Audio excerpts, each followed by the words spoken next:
Well, let's have a look inside here. This is a transmission that I just blew, and I want to save my gate setup.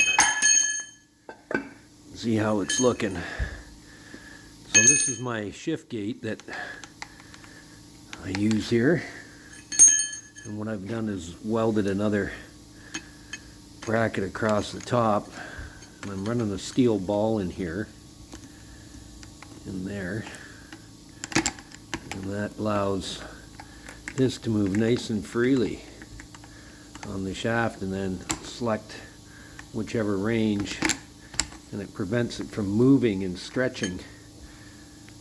So all I did was just take one of the lower brackets and then put it on the top and closed it all in to prevent that top bracket from spreading, which does happen. The other thing that happens too is this pin, and they say you can't weld the forged pin. Well, you don't have to weld the forged pin, but put the pin in and plug weld the end so that the pin's not going to move, because I've seen it where I've taken these apart and the pin's walked right out of the case, and then it's misaligned over here because it doesn't have this top bracket. So the only inconvenience with this is when you put this together is you have to put the nuts in here first. If you forget that and tack weld this shaft in, the selector shaft, then you're not going to be able to get the bolts in there. So anyways, put the bolts in, then you weld the little bracket over the top, and that encases the whole thing and allows you to have a nice shift.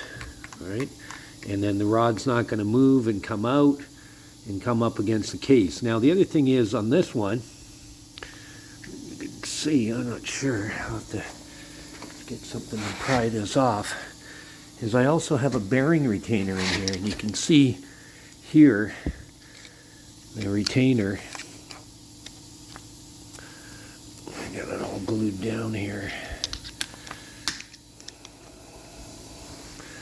Wasn't really prepared for this with a one-handed camera action, but here we go. Well, anyways, there's a spacer plate on the top here, and you can see it. So when you put this on, it retains that bearing. You can see it just kind of encases that bearing to stop it from moving in the case, because what ends up happening is these spread, right, when you're shifting and jamming gears.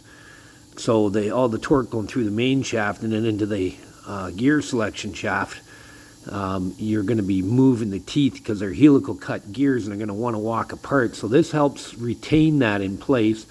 And you can see this one here also has a cage that kind of comes around and grabs that inner race of that bearing to stop this shaft again from moving in the case when you're selecting gears. And there's a tiny little bit of play in there. You can see the oil moving right here. There's a tiny little bit of play, but not like what you see in a lot of them that don't have this. So this plate is, I think it's, I'd have to measure it, but I think it's 140 thou thick. So what you have to do with that is, well, if you're going to use that plate, and some people say they just put it together like that, but the problem is with that is now you've added 140 thou of height, which is taken away from how the selector shaft goes in and how it's going to engage. So you have to machine the backside of this housing. You can see I've already got glue and stuff on there from it being used. But if you glue it and have this machine take that 140 thou off, then that brings you right back down to the original height. So then there's no misalignment for shifter, for installation of the rear mount, or even the selector shaft operation. So anyways, thought I would just share that little tidbit. This is something I've used for quite some time, and it's proven to be very worthy on lots of these transmissions. Unfortunately, I scatter other parts in the transmission where there isn't any reinforcement, so time to go up to a 5 or a 6 rib.